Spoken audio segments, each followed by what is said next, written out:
You're not welcome here for Christmas. Those 5 words cut deeper than any wound I had ever known. After years of sacrifice, after pouring my savings, my strength, and my love into holding a family together, I was cast aside as if I were nothing more than an inconvenience.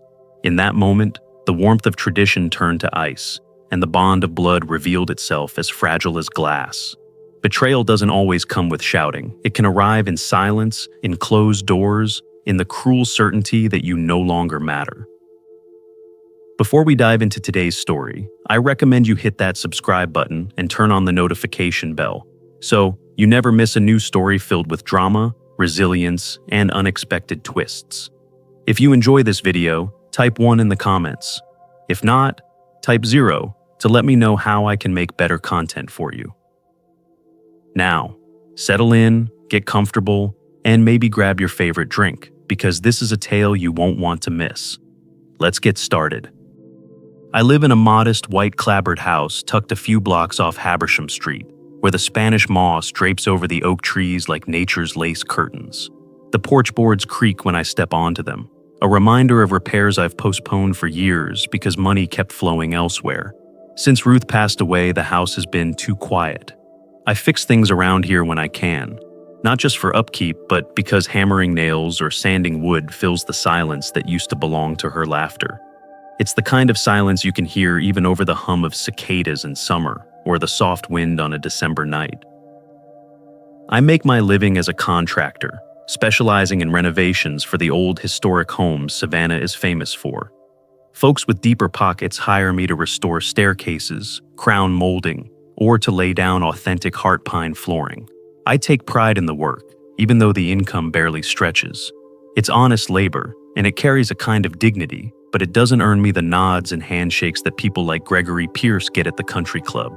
I've built rooms that gleam in magazine photos, but my own roof still leaks when it storms, because every spare dollar seems to have been rerouted into someone else's castle. That someone is my son, Ethan. When he married Lauren, he moved into Ardsley Park, a place of manicured lawns and symmetrical hedges where HOA rules are as strict as church sermons. Their house is the kind that looks perfect in December, every window outlined with warm white lights, wreaths centered precisely on each sash. From the outside, it glows with charm.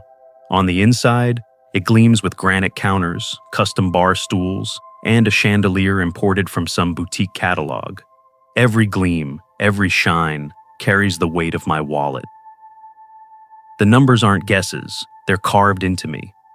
I gave them $55,000 for the down payment. I set up automatic transfers of $3,050 each month for 48 months straight. That's $146,400 by now, a figure I can't say without feeling my chest tighten. When Lauren decided the kitchen needed granite, I covered $22,700. When the front yard embarrassed her, I signed a check for $9,800 so a landscaper could smooth out the rough edges. Add in the utilities I paid when budgets got tight and the furniture they simply had to have, and the grand total could buy a new life I never gave myself. Meanwhile, my own house keeps a list of neglected chores. The paint peels near the windowsills, the back porch leans a little too much, and the water heater rattles like an old pickup. I've skipped doctor visits, bought clothes from clearance racks, and lived on discount groceries to make sure Ethan and Lauren lived without worry. It was always easier to tell myself it was for family, that I was preserving something larger than me. That's what I believed, until the smiles I got started to feel like receipts rather than gratitude. Lauren's parents, Gregory and Elaine, are experts in social posture. They sit through Sunday brunches with a tone that makes every word sound like a judgment. They ask me questions about business in the same way you ask a child about his school project, polite, patronizing, and never expecting a serious answer. They call me Mr. Fix-It in public, with a laugh that makes it sound like a stage name for a handyman who doesn't belong in their conversation. They don't spit the words, but they don't need to. Their version of Southern manners is a polished blade, slicing without leaving a drop of blood to prove it. Through it all, I think of Ruth. She loved Christmas, insisted on making oyster dressing every year in a cast iron pan seasoned by decades of dinners. Our table was never ornate, but it was warm, filled with laughter and the smell of celery sautéing in butter. She believed family meant showing up, not showing off. When she passed, I thought keeping Ethan's life on track would honor her. Paying his mortgage felt like keeping the family intact, like giving him a foundation she would have wanted for him. But Ruth never believed in people earning their lives through someone else's exhaustion. I know that now, though it took me years to understand. At gatherings, I started to notice something that gnawed at me more than the bills. Family photos on their walls shrank me to a shadow. I stood on the edges, a smile pasted on, while guests complimented the house as if Ethan and Lauren had built it from their own sweat and savings. No one mentioned the transfers or the loans. I became a ghost in the very house I had bankrolled. I told myself it didn't matter, that the point was for Ethan to shine, not me. Yet, every time someone praised their beautiful kitchen, my throat tightened, and I thought of my leaky roof waiting back home. The truth was already knocking, though I wasn't ready to open the door. My money built their comfort, but my presence was quietly being erased.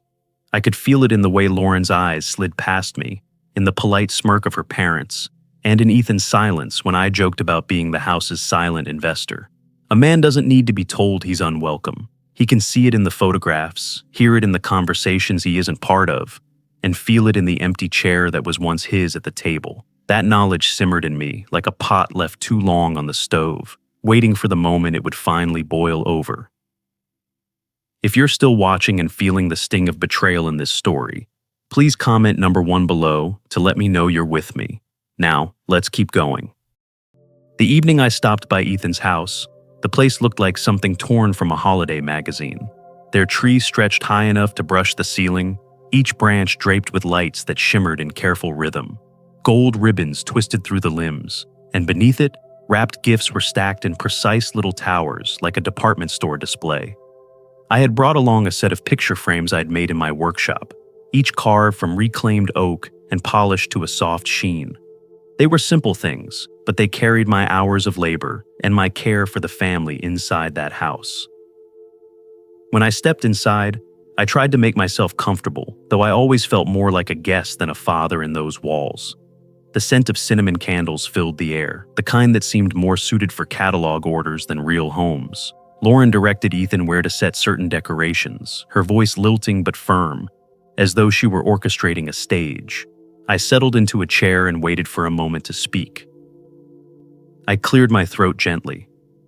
"I could bring Ruth's oyster dressing this year," I said, hoping the offer sounded casual. The old recipe she loved so much, the one we always made in the cast iron pan.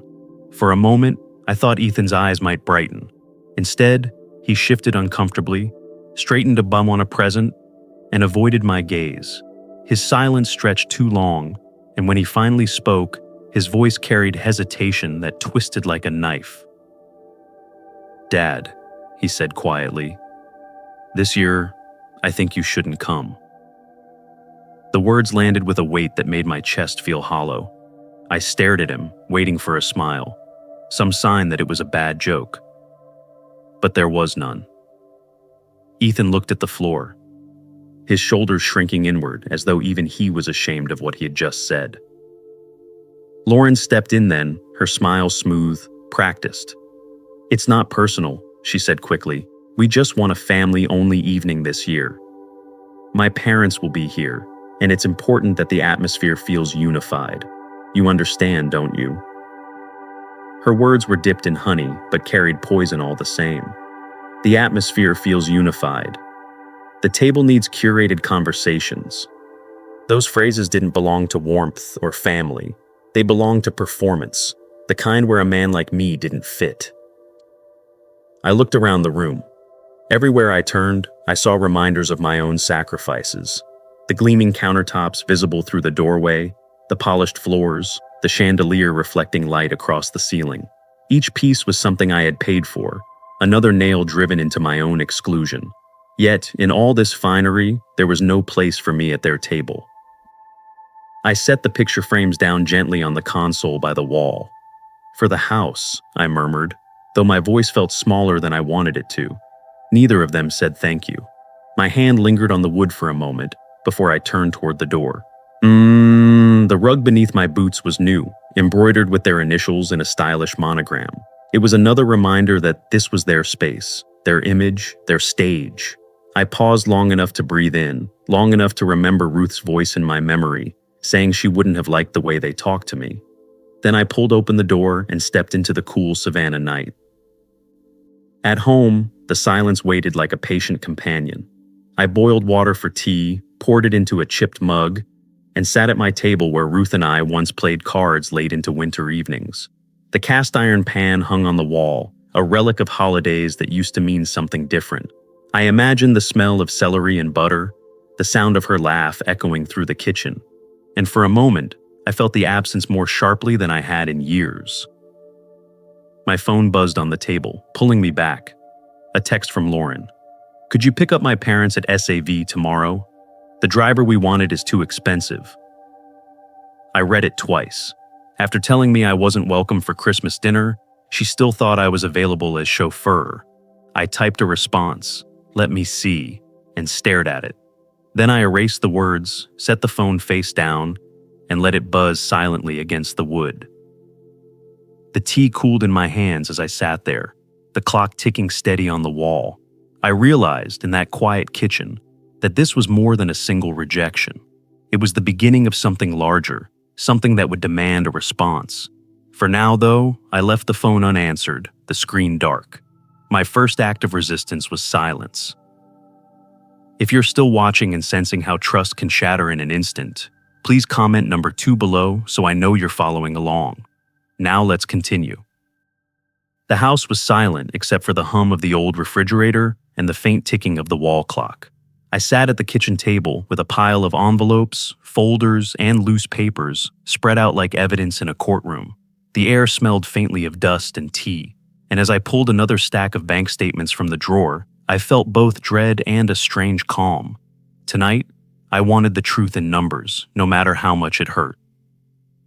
I lined the statements up by year, starting from the month Ethan and Lauren closed on their house in Ardsley Park. Each line told the same story. $3,050 withdrawn from my account on the 15th, disappearing into their mortgage. I traced the figures with my finger as if they might reveal something new. 48 months of identical payments. I grabbed a yellow legal pad and started adding it all together. By the time I finished, the total stared back at me like an accusation. $146,400. I set the pen down, rubbed my eyes, and forced myself to keep going. The down payment, $55,000, pulled from my savings account in a single gutting withdrawal. The kitchen renovation, $22,500, landscaping, $9,800. Utilities, furniture, credit card bills I covered. Just this once, at least $30,000 more. The numbers piled into a mountain I could no longer ignore.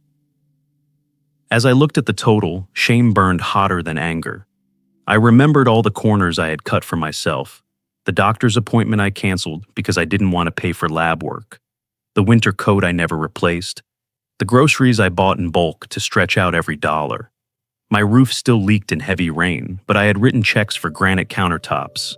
I had eaten peanut butter sandwiches while Lauren ordered catered meals.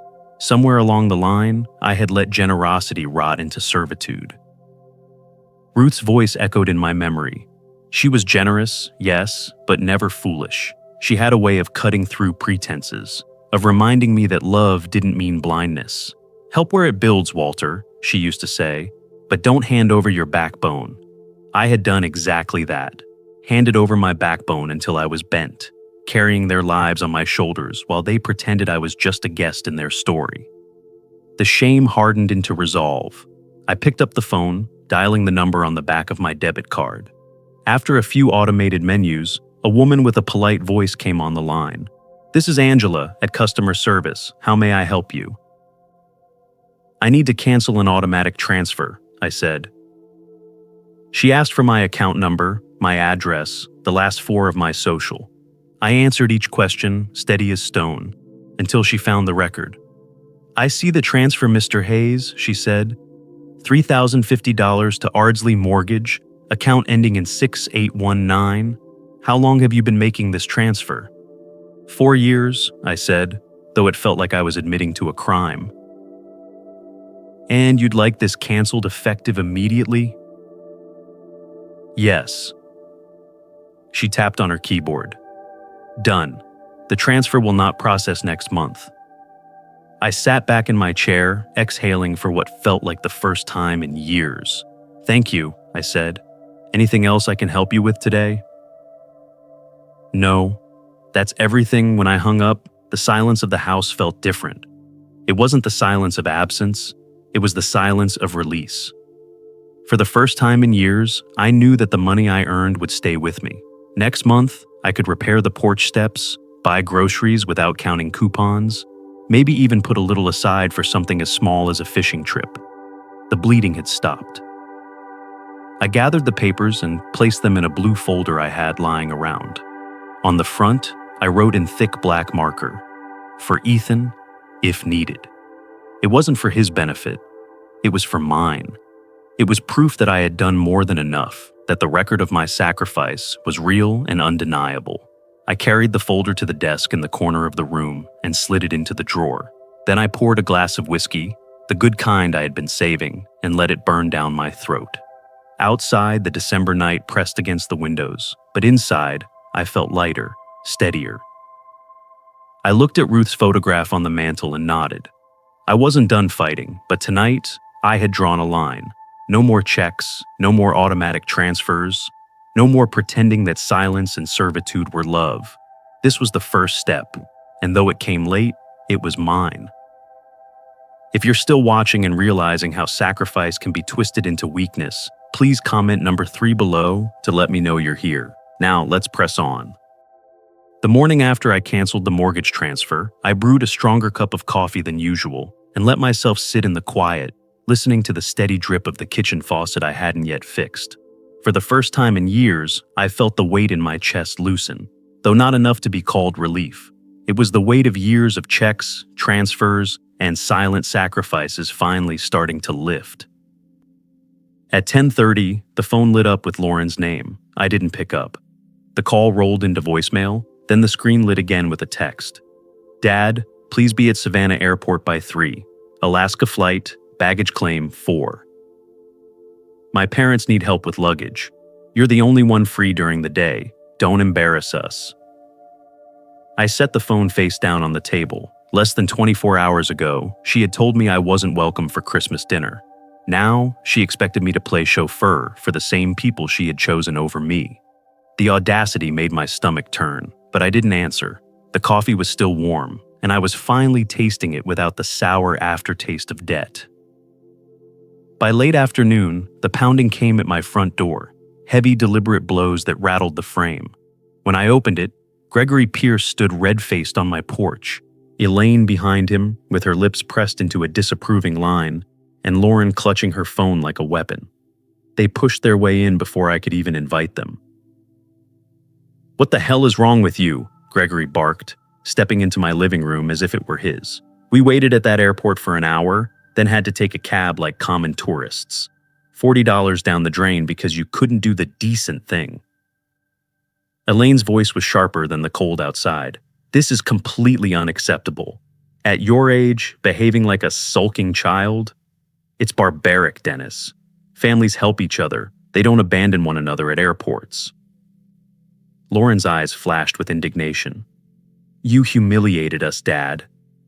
My parents had to stand outside with their luggage because you couldn't manage a simple pickup. Do you understand how that makes us look?" I let them finish their chorus of outrage before I spoke, calm but firm. "This is my house. I'm not your driver. If you needed transportation, you should have called a taxi, which you did. That's the end of it." Gregory jabbed a finger at me. "You don't get to treat us this way. Do you have any idea who you're messing with? I've been on boards. I have connections in this town." I stepped closer, cutting him off. "And I've been paying for your daughter's house for 4 years. If anyone should be worried about how they're treating people, it's you." The silence that followed was thick. For once, they didn't have a quick retort. Finally, Elaine huffed, tugging her coat tighter around her shoulders. "We'll remember this," she said. "Good," I replied, and I opened the door wide. "Now get out." They filed out. Gregory muttering under his breath, Lauren looking at me like I was a stranger. When the door shut behind them, I locked it and leaned against the wood. My heart was pounding, but not with fear. It was adrenaline, the kind that comes from finally standing up after years of being bent. That night, as I was putting away dishes, my laptop pinged with an email notification. It was from my credit union, flagged urgent. Suspicious activity detected. New application for home equity line of credit using your SSN. My stomach dropped. Attached to the alert was a note that the IP address used for the application matched the service registered to Ethan's home. I stared at the screen, rereading the message until the words blurred. My son's household had tried to open a line of credit in my name. Whether it was Ethan, Lauren, or someone they asked, it didn't matter. The attempt had been made, and the intent was clear. It wasn't just about excluding me from holidays anymore. It was about stripping me bare. I printed the email and slid it into the blue folder with the bank statements and receipts. The folder was growing thicker by the day, a ledger of betrayal and evidence I could no longer ignore. I wrote on the corner of the page in bold ink, fraud attempt, Ardsley IP. Then I closed the folder and placed it back in the drawer. For a long moment, I sat at the table staring at my hands. These hands had built homes, fixed roofs, crafted frames, and carried groceries. They weren't hands meant for legal battles or police reports, but they were steady enough to hold the truth. I wasn't ready to confront them yet. Timing mattered, but the evidence was safe, and so was I. That night, I poured a small glass of bourbon and toasted the silence. I had stopped the mortgage bleeding, told them I wasn't their chauffeur, and caught them in a lie big enough to destroy the image they projected to the world. The balance of power was shifting, and for the first time, I wasn't afraid to let it. If you're still watching and feeling the tension rise with every choice, please comment number 4 below so I know you're with me. Now let's move forward. The following Tuesday morning, I sat at the kitchen table with a fresh cup of coffee and the Savannah Chronicle folded under my hand. The newspaper had been delivered the same way it had for decades, thrown onto my porch with a dull thud. I unrolled it absent-mindedly, expecting box scores or maybe a feature on the Riverfront Festival. Instead, my own face stared back at me from page 3. The headline ran bold. Local contractor abandons elderly couple during holiday travel. For a moment, I couldn't process what I was looking at. My photograph, pulled from my old company website, sat above a story that made me sound like a monster. The article recounted how Gregory and Elaine Pierce had been left stranded at Savannah Airport during inclement weather by a family member who failed to show. It described me as erratic, unstable, possibly suffering from age-related stress. My coffee went cold in my hand as I read every line, each one twisting the truth until it bore no resemblance to reality. I remembered that day with clarity, sitting in my living room, sipping Earl Grey, while my phone buzzed with Lauren's angry messages. There had been no storm, only crisp blue skies. They weren't stranded in danger. They had taken a taxi like anyone else. Yet here, in black and white, I was cast as the villain. I could almost hear Gregory's voice dictating the quotes, dripping with fake injury. At our age, this kind of abandonment isn't just inconsiderate, it's dangerous. The audacity made my jaw clench. Savannah is not a large city. Reputations stick here the way salt clings to the marsh air. One well-placed article could do damage that lasted years. I thought of old clients flipping through the paper over breakfast, seeing my face and shaking their heads. I thought of neighbors whispering at the grocery store. The Pierces hadn't just insulted me at Christmas, they had declared war in public. I folded the paper carefully, placed it on the table, and stared at it. My anger simmered into something colder, steadier. I knew this wasn't sloppy gossip. This was calculated. Gregory had leveraged his connections, pulling favors to weaponize the press. If they wanted to fight on the battlefield of reputation, I would meet them there. As if the day hadn't delivered enough, the afternoon mail arrived with a thick envelope stamped with the Ardsley Park HOA seal. I slid it open and read, Mr. Hayes, following reports of harassment and unwanted presence at the residence of Mr. and Mrs. Ethan Hayes, this letter serves as formal notice. You are not to enter the property without prior consent. Continued appearances may result in a restraining order. I let out a bitter laugh. A restraining order. They were building a paper trail designed to erase me from my own son's life, piece by piece. First the newspaper, now the HOA. Gregory's fingerprints were all over it, using rules and institutions like bricks in a wall meant to shut me out. But instead of despair, something inside me steadied. I had been in business long enough to understand leverage, contracts, negotiations, disputes. I had navigated them all. I knew how to build a case, how to stack facts until they outweighed lies. The Pierces thought they were clever, but they underestimated the one thing I had more than them: a lifetime of grit. I pulled the blue folder from the drawer and opened it. Bank statements, receipts, the fraud alert from my credit union, all of it was there. Now I added the HOA letter and the newspaper clipping. I highlighted the parts that dripped with arrogance, marked the lies in the margins. The folder was no longer just documentation, it was ammunition. I circled December 24th on the calendar hanging in my kitchen. Christmas Eve. It wasn't about revenge alone, it was about reclaiming dignity. They had chosen to humiliate me in front of the community. I would return the truth in front of theirs. That evening, I poured myself another drink and sat beneath Ruth's photograph on the mantel. She smiled out from the frame, forever younger, forever wiser than I had been. I whispered to her picture, "They think they've humiliated me. They don't know what's coming." The house was quiet, but it no longer felt like emptiness. It felt like strategy, like waiting in the shadows before a storm. The Pierces had struck first in public. Now it was my turn to show them what it meant to provoke a man who had finally stopped bowing his head. The house was still when I spread the contents of the blue folder across my desk. Bank statements, mortgage transfers, renovation receipts, the fraud alert from my credit union, the HOA letter, and now the newspaper article with my face plastered above it. Every page told a story of sacrifice turned into mockery. I leaned back in my chair, the lamp throwing a tired yellow light across the papers, and I asked myself the question I had been avoiding. Was I going to stay silent, or was I going to fight? If I stayed quiet, the storm might pass. Gregory would boast at the club, Elaine would smirk at charity luncheons, and Lauren would continue curating her picture-perfect home on social media.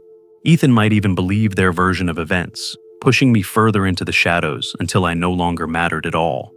That was the peace silence offered, a peace built on my erasure. But fighting carried weight.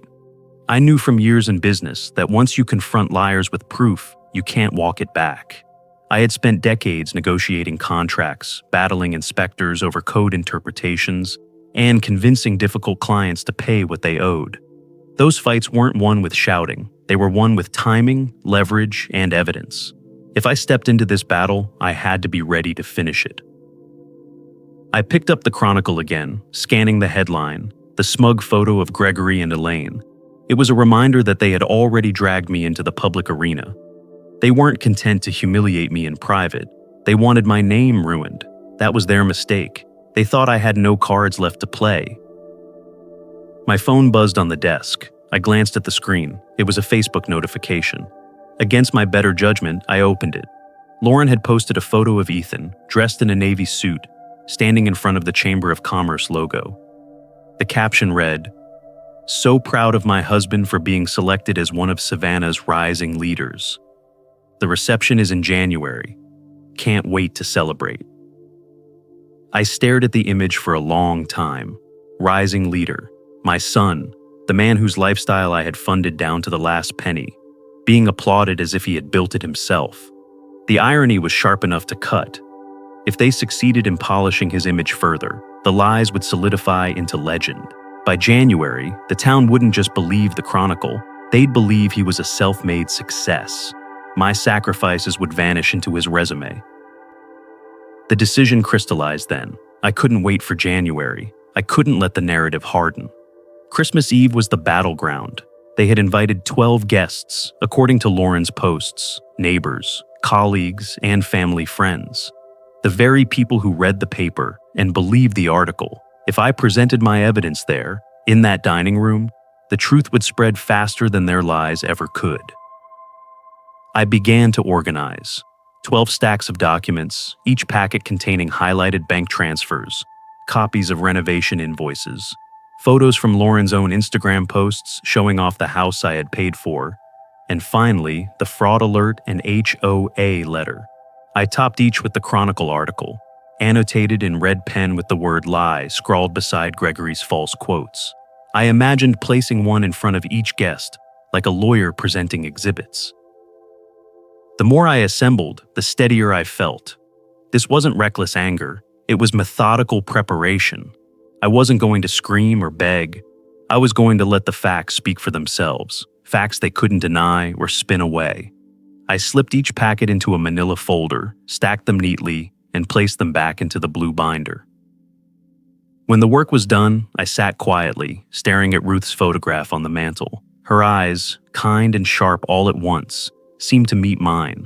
She had hated lies, despised arrogance, and valued dignity above appearances.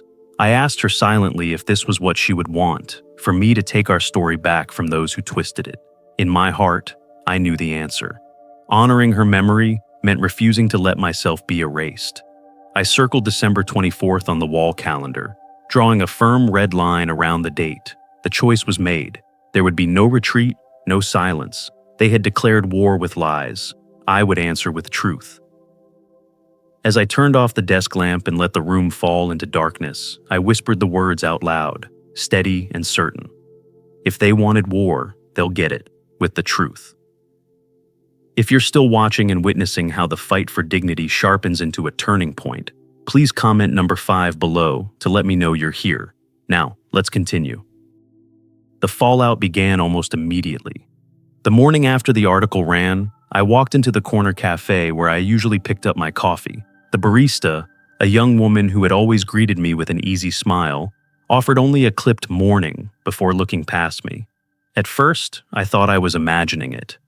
But as I waited in line, I felt the shift. 2 men at a nearby table lowered their voices and glanced at me with sidelong looks. They had read the Chronicle. They believed the story. By the end of the week, a longtime client called to postpone a renovation I was scheduled to start in January. His voice was polite, but the hesitation was clear. Things came up, he said vaguely, but I knew better. The paper had painted me as unreliable, unstable even. In a town like Savannah, reputations didn't just matter, they were currency, and mine had been devalued overnight. I sat with that sting, letting it dig into me, but not break me. If anything, it hardened my resolve. The Pierces wanted me isolated, ashamed, ready to crawl back under a rock. Instead, they were fueling the very fight they were desperate to avoid. 2 nights later, the phone rang. Ethan's name lit the screen. Against my better judgment, I answered. "Dad," he snapped the moment I picked up. "What were you thinking? Do you know how badly you embarrassed Lauren's parents? Everyone's talking about it." I kept my tone even. "I didn't embarrass anyone, Ethan. I just chose not to be your chauffeur." "You left them stranded," he shouted, "in the middle of a holiday rush. Do you know what people are saying?" "Yes," I said simply. "I've read it." He hesitated, as if expecting me to grovel. When I didn't, the silence stretched. "You're making things harder than they need to be," he muttered finally. "No, son," I replied, my voice steady. "For once, I'm making them exactly as hard as they should be." And I hung up. The days rolled by, each one carrying whispers that drifted back to me. A neighbor mentioned, not without satisfaction, that Ethan and Lauren had already missed their first mortgage payment since my transfer stopped. Another muttered about HOA notices piling up on their doorstep, unpaid dues, warnings about yard upkeep. The perfect Ardsley Park image was cracking, and everyone could see it. Gregory, of course, didn't stop there. A week after the newspaper piece, a certified letter arrived from a local law office. The letter accused me of causing emotional distress to the Pierce family and warned that further harassment would result in legal action. I read it twice, then laid it flat on the table. The language was all bluff and intimidation, no real case, no real teeth, but I added it to the blue folder anyway. another exhibit in the growing archive of their arrogance. Each document, each slight, each attempt to break me only strengthened the spine I thought I had lost. I realized that for years I had mistaken appeasement for love.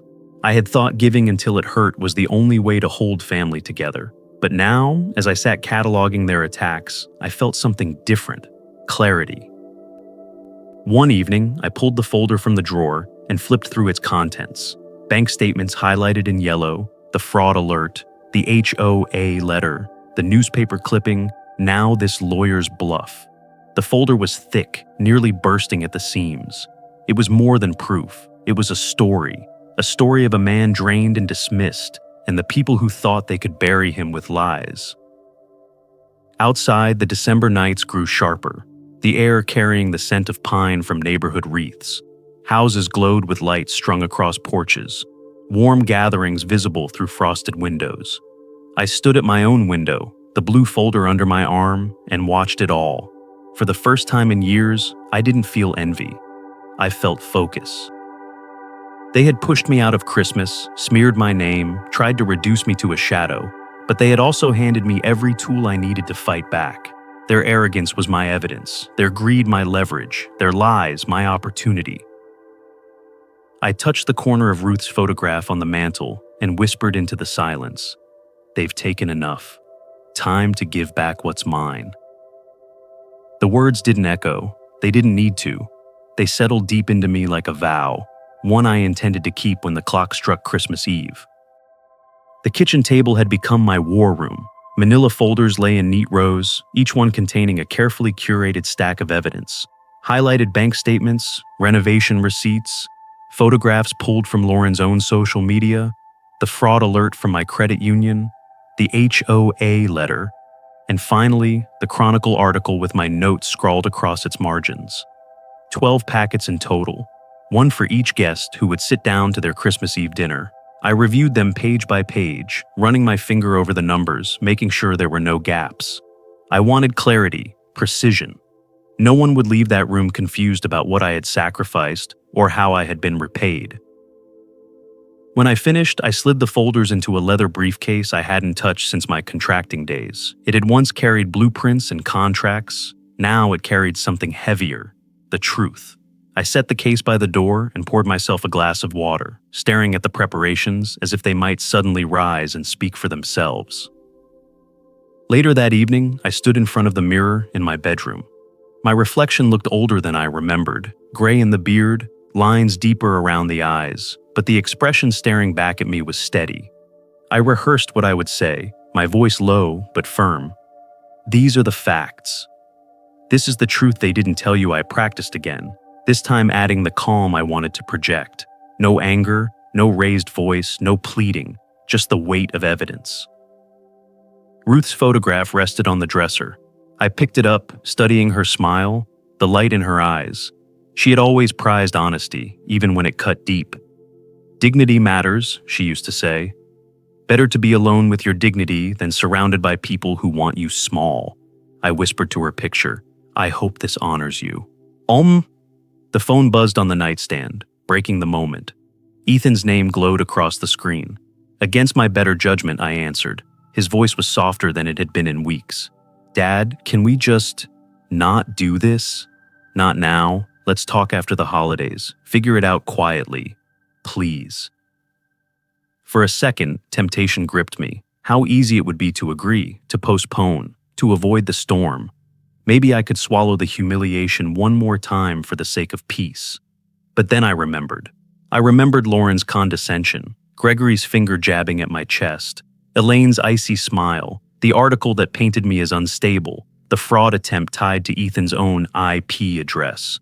I remembered sitting alone in my house while they told me I wasn't welcome at their table. Peace had already been broken long before tonight. "Ethan," I said, keeping my tone even, "this isn't about ruining anyone's Christmas. This is about telling the truth." His silence on the other end was heavy, like a man holding words he wasn't ready to speak. I ended the call before he could protest further. I sat down again at the table, running my hand over the briefcase. If I backed down now, I knew exactly what would happen. They would tighten the narrative, deepen the lies, and I would fade further into the shadows until I was nothing more than a cautionary tale whispered at their dinner parties. No, this time silence would not protect me. Truth would. I hung my best suit on the closet door, brushing off the shoulders. It was the same navy suit I had worn to Ruth's funeral, pressed and solemn. Tomorrow, I would wear it again, not for grief, but for resolve. It felt symbolic, a way of carrying her with me into the storm. The December night pressed cold against the windows. Outside, the neighborhood shimmered with Christmas lights, strings of red and gold glowing against the dark. Somewhere, families laughed around tables, clinking glasses and carving roasts. My own house was quiet, but the silence didn't feel hollow anymore. It felt purposeful, like the deep breath before a strike. I looked once more at the calendar, where December 24th was circled in red. Tomorrow, I murmured into the stillness, the masks come off. If you're still watching and sensing how the search for resolution carries both risk and strength, please comment number 6 below so I know you're still with me. Now, let's go on. The streets of Ardsley Park glittered with Christmas lights as I drove slowly past rows of manicured lawns and glowing porches. Every house seemed to pulse with warmth. Families gathered inside, carols floating faintly through the crisp December air. My hands rested firmly on the steering wheel, the navy suit jacket tight across my shoulders. Beside me, the leather briefcase sat on the passenger seat, heavy, not with weight, but with meaning. 12 manila folders waited inside, the sum of years of sacrifice and the proof of betrayal. When I pulled up to Ethan and Lauren's home, the driveway was already packed with luxury cars, their chrome reflecting the lights strung across the roofline. The house looked like a postcard, trimmed in silver garlands, the windows glowing with the flicker of candles. I parked across the street, cut the engine, and sat for a moment in silence. The night air was cold when I stepped out, the crunch of gravel beneath my shoes sounding louder than it should have. I adjusted my tie, picked up the briefcase, and walked toward the door. Inside, the house pulsed with chatter and the clinking of glasses. I heard laughter spilling out from the dining room before I even crossed the threshold. The front door was unlocked, of course. Lauren had always loved to boast about how safe the neighborhood was. I opened it quietly and stepped into the foyer. Conversations faltered as I entered, the light catching on the polished briefcase in my hand. Ethan, standing near the head of the table, went pale. "Dad," he stammered, his voice dropping, "you can't be here."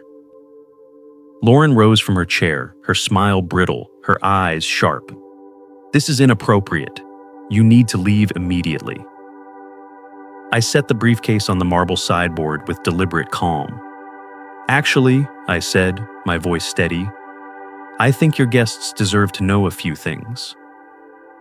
A hush fell over the room. The clinking of silverware stopped. All eyes followed as I clicked open the case and pulled out the first stack of folders. Without hurry, I began placing one in front of each guest. The rustle of paper replaced the silence as curious hands opened them, eyes scanning highlighted bank statements, receipts, and photographs. I could see expressions shifting, confusion turning to shock, then disgust. "What is this?" one man asked, holding up a statement. "Evidence," I answered calmly. 5 years of mortgage payments, renovations, utilities, over $200,000 spent to fund the very home you're sitting in tonight. A woman across the table flipped to the article from the Chronicle, her brow furrowing at my notes scribbled across the margins. "But this says—" "Lies," I interrupted gently. Every word designed to smear me after I stopped paying for their lifestyle. Lauren's face flushed crimson. "He volunteered," she snapped, her voice trembling. "He insisted on helping. This is his attempt to make us look bad." But the tide had already shifted. A neighbor leaned back in his chair, muttering, "This doesn't look voluntary." Another guest whispered something sharp, and I caught the words manipulation and fraud. Gregory slammed a hand on the table, his face purple with rage. "This man is unstable. He's trying to humiliate us with half-truths." I met his glare without flinching. "Unstable?" I pointed to the highlighted transfers. "Tell me what part of these numbers is unstable. Show me where I fabricated your daughter's designer purchases, or the granite countertops I paid for, or the fraud alert traced back to your son-in-law's IP address. Ethan said nothing. His silence was louder than any protest could have been. His shoulders sagged, his eyes fixed on the table. Guests shifted uncomfortably in their seats, the air thick with judgment no longer aimed at me but at them. "This is unconscionable," an elderly woman in pearls said firmly, glaring at Lauren. "You let him bankroll your life and then dragged his name through the mud?" Lauren tried to speak, but her composure cracked. It's more complicated." No," I cut in, my voice still calm. "It's simple. They took what they could until I stopped, and when I did, they tried to destroy me. But not tonight. Not anymore." I closed the briefcase, its clasp clicking shut like a gavel. Standing tall, I looked around the table at 12 pairs of eyes wide with recognition of the truth. "This," I said clearly, "is the last dinner I'll ever pay for." The room erupted as I turned and walked out. Voices clashed behind me. Accusations, excuses, rising anger that no longer had me as its target. The front door closed softly at my back, and the cold night air hit my face like freedom. I walked down the porch steps, the sound of chaos echoing faintly from inside, and breathed deep. It wasn't triumph I felt. It was something quieter, sturdier, dignity reclaimed at last. The days after Christmas passed in a strange calm. For years, I had lived in a constant hum of obligation, checking bank balances, waiting for another call from Ethan or Lauren, anticipating the next demand disguised as a favor. Now the silence stretched across my days like an open field. My phone sat unused on the counter, no longer buzzing with requests or guilt-laced lectures. The quiet was unfamiliar, but it was not unwelcome. The whispers in town had shifted. At first, I had been the villain in the Chronicle's story, the man who abandoned elderly travelers at the airport. But word travels fast in Savannah, and after Christmas Eve, people began to see the cracks in the narrative.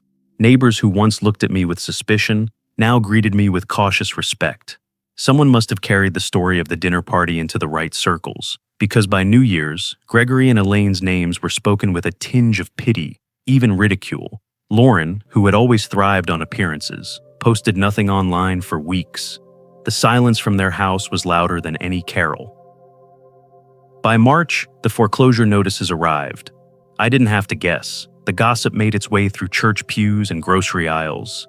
Ethan and Lauren had missed too many payments. The bank was coming for the house I had kept afloat for nearly 5 years. I thought I might feel satisfaction, but instead I felt something quieter, almost mournful. I had given so much of myself to that house, to the idea of it as their sanctuary. Watching it crumble was like watching the final piece of an illusion vanish.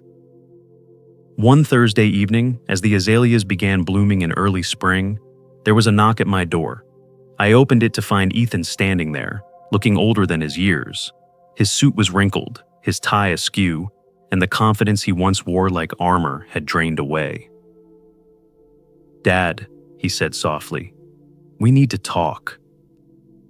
I stepped aside and let him in. He glanced around my living room, the new recliner, the freshly painted walls, the modest improvements I had finally been able to make for myself. His eyes lingered, maybe realizing for the first time what I had sacrificed. He sat on the edge of the couch, his hands twisting together. I need to say I'm sorry. About Christmas, about everything. The way we treated you. The way I let Lauren and her parents talk about you." He shook his head. "The house is going into foreclosure. We can't save it.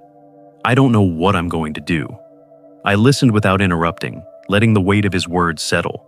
Finally, I said, "Do you know how much money I sent you over the years?" His face tightened. "More than I can ever repay." $237,000, I said quietly. "I counted every cent. That's not even including the years of meals, favors, and time. You can't repay that, Ethan, and I don't expect you to. But you need to understand what it cost me." His eyes welled with tears. "I know, and I wish I could take it back. I wish I could undo what we said, how we shut you out. "I forgave you months ago," I told him, "but forgiveness doesn't mean we go back to the way things were. It doesn't mean I keep carrying you." We sat in silence for a long while. Finally, he nodded. "I understand." When he left that night, I knew things would never return to the old rhythm, but maybe, just maybe, there was space to build something new, on different terms. That was his choice to make, not mine. In the weeks that followed, I found myself spending more time with people who wanted me around. Rosa and her children invited me over for Sunday dinners. Old friends from the contracting business called to check in. I shared meals where my presence was a gift, not a burden. And each time, I felt Ruth's words echo in me. Better to be alone with your dignity than surrounded by people who want you small. The greatest lesson wasn't about revenge or even justice. It was about boundaries, understanding that love without respect isn't love at all, it's servitude. And dignity, once surrendered, must be reclaimed, even if the cost is painful. One evening, sitting on my porch with a glass of whiskey, I watched the sun dip behind the magnolia trees. The air smelled of spring, rich and alive. For the first time in years, the future didn't feel like a weight pressing down. It felt like open space. Freedom tasted like truth, and dignity was the best gift I could have given myself. Life often tests us in the quietest ways, through the choices we make when dignity collides with obligation, when loyalty is twisted into servitude, and when silence seems easier than standing up for ourselves. Yet it is in these moments of tension that the core of our identity is revealed. To endure mistreatment without protest is to surrender more than comfort. It is to surrender the very respect that makes us whole. There comes a time when sacrifice, no matter how noble in intention, must be weighed against the erosion of self. Giving endlessly without recognition or gratitude does not strengthen bonds, it corrodes them. True relationships are never built on exploitation.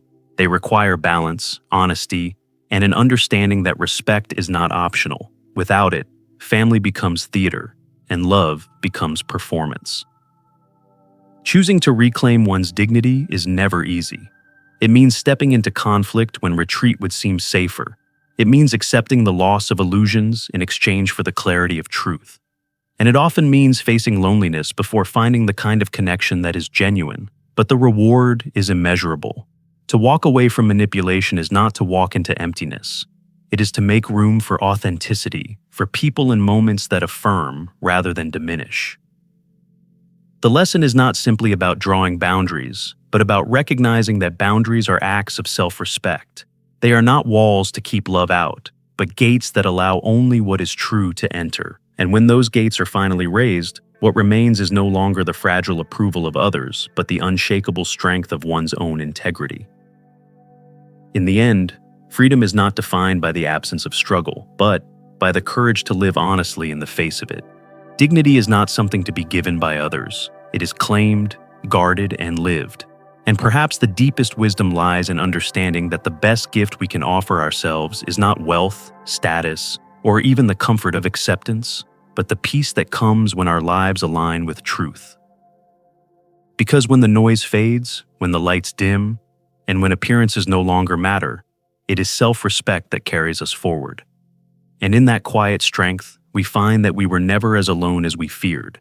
We were simply becoming whole. These turning points remind us that setting boundaries and valuing ourselves is not just an act of courage, it's the foundation of living with dignity. Now, I'd love to hear from you. What's one lesson from this story that you feel connected to, and how will you apply it in your own life? Let's grow together by sharing our thoughts. If this story resonated with you, drop a 1 in the comments. If not, feel free to leave a 0. Your feedback helps us improve. And don't forget to like, share, and subscribe for more stories that touch the heart and spark reflection.